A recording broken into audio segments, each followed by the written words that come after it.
Now let us see this first problem of 7.4 exercise. In this problem we want to show that in right triangle the hypotenuse is the largest side or longest side.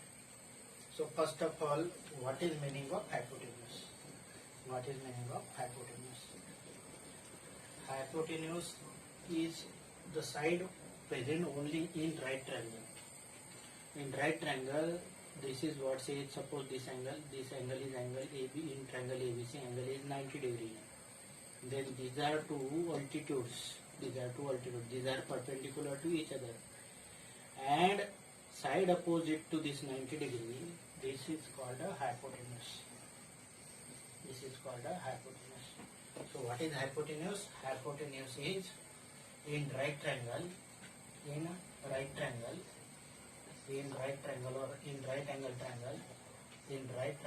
or in right angle triangle, side opposite to 90 degree angle or right angle, side opposite to right angle is called hypotenuse. So in this triangle ABC, angle is 90 degree. In triangle ABC, angle A is equal to 90 degree, means angle is right angle.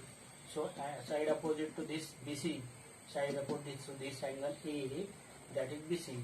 So this BC is hypotenuse. So we want to show that hypotenuse is the largest side. Hypotenuse is the longest side. You know that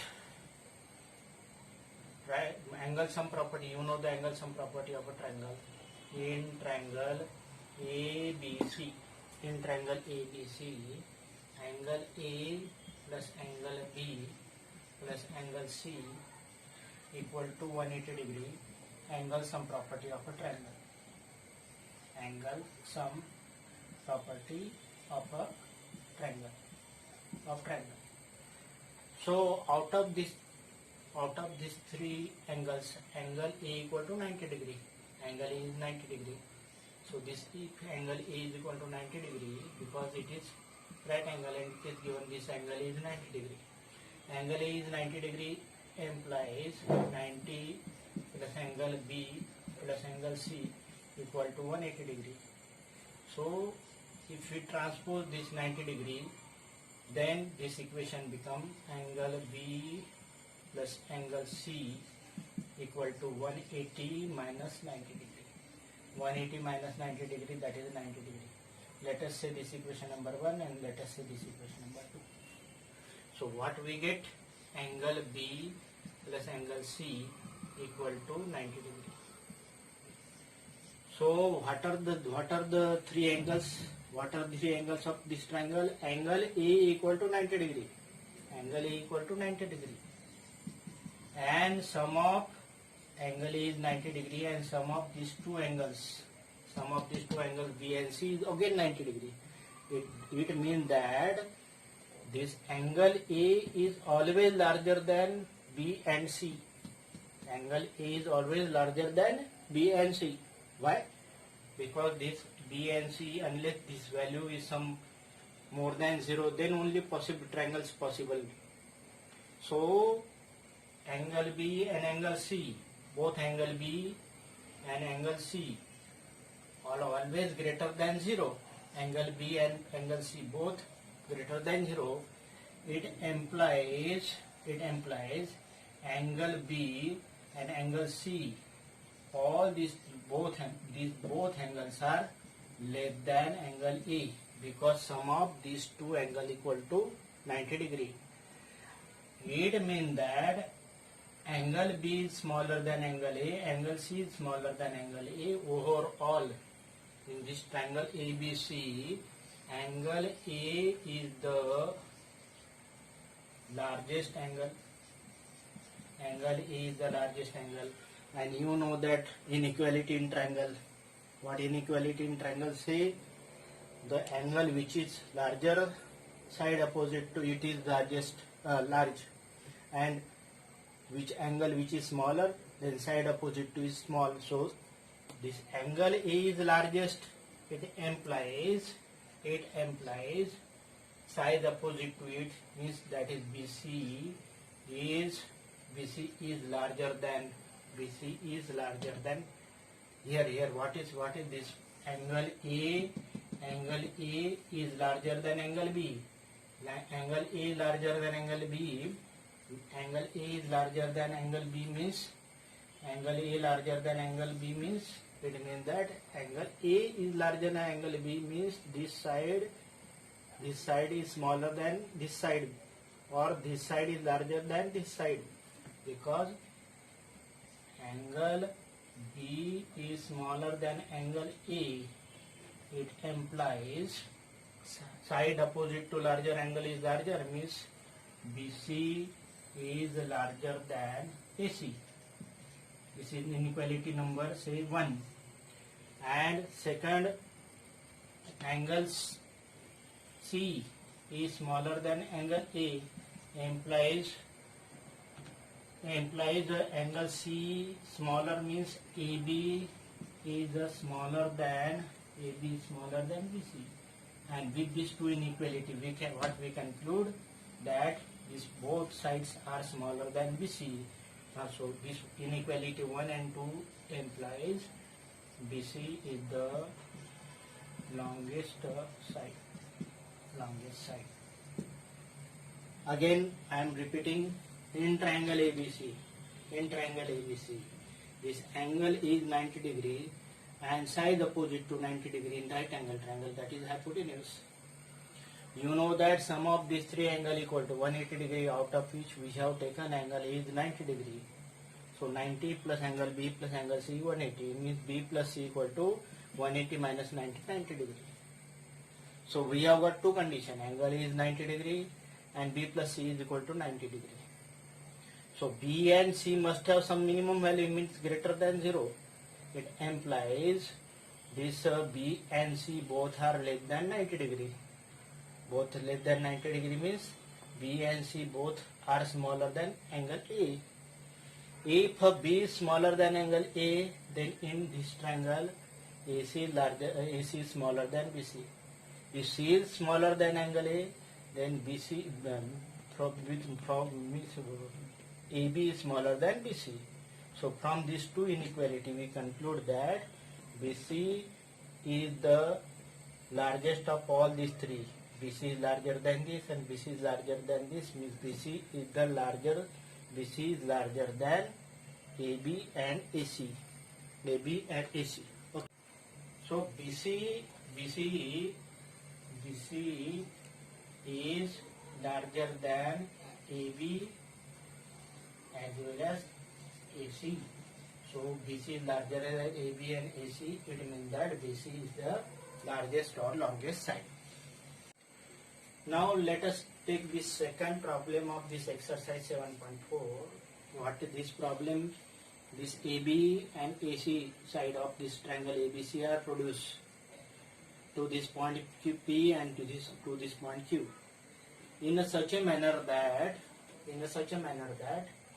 angle PBC, let us say this is X, angle say PBC, let us say this X is smaller than QCB, let us say this Y, this is smaller than angle QBC, this QBC not, it is QCB, let us say Y. So here what is given, this X is smaller than Y. Then what we have to show? We have to show that AC is larger than AB. So what is given in this triangle ABC? These are the two exterior angle. Which exterior angle? Angle PBC, we have taken it as X, and another is QCB, we have taken Y. So what is given here? Here what is given? Given angle PBC is smaller than angle QCB. this angle is smaller than this angle, means x is smaller than angle y. Angle x is smaller than angle y. Now these are two exterior angles, and you know the angle sum property of a triangle, not angle sum property, you know the linear pair property of a triangle. If this angle is x, then interior angle B means angle ABC. Angle ABC means this angle B equal to 180 minus x. Let us say 1. If this angle is x, then it is 180 minus x, because sum of these two equal to 180 degree. Reason linear pair of angles. Similarly, if this angle is y, then it is this angle C. Angle C means angle ACB equal to 180 minus y. This is equation number 2, and reason is same, linear pair of angles. If this angle is x, then it is 180 minus x. This angle is 180 minus x. If it is y, then 180 minus y. 180 minus y. Now you know that if numbers are same, and suppose number here is 180, and if you subtract 10 here and you subtract 20 here, then this sum is 170 and this sum is 160. Smaller angle subtracted resulted into larger angle. Larger angle subtracted resulted into smaller angle. This 170 is larger than, here 10 is smaller than 20. So 180 minus 10 is larger than 180 minus 20. 180 minus 10. Let us see what I am telling you. Here 10 is smaller than 20. 10 is smaller than 20. So 180 minus 10 is larger than 180 minus 20. So from the same angle, if we subtract smaller angle, resulted into larger, and subtract larger angle, resulted into smaller. Same condition here. Here x and y. X is smaller. X is smaller than y. Implies 180 minus x, angle x is larger than 180 minus angle y. And if this is there, if 180 minus x is larger than 180 minus y, it implies that what is 180 minus x? 180 minus x means angle B. Angle B is larger than angle y, and you know that angle B is larger than angle C. Angle B is larger than angle C, because this is smaller angle, then this is larger angle as compared to this. 180 minus x is larger than 180 minus y. So angle B is larger than angle C. So you know the inequality property. In triangle ABC, angle B larger implies angle opposite to it, that is AC. Angle B, opposite side of angle B, that is AC, and side opposite to angle C, that is equal to AB. So this AC is larger than AB. Reason side opposite to smaller, or side opposite to larger angle is larger and smaller angle is smaller. That is inequality property.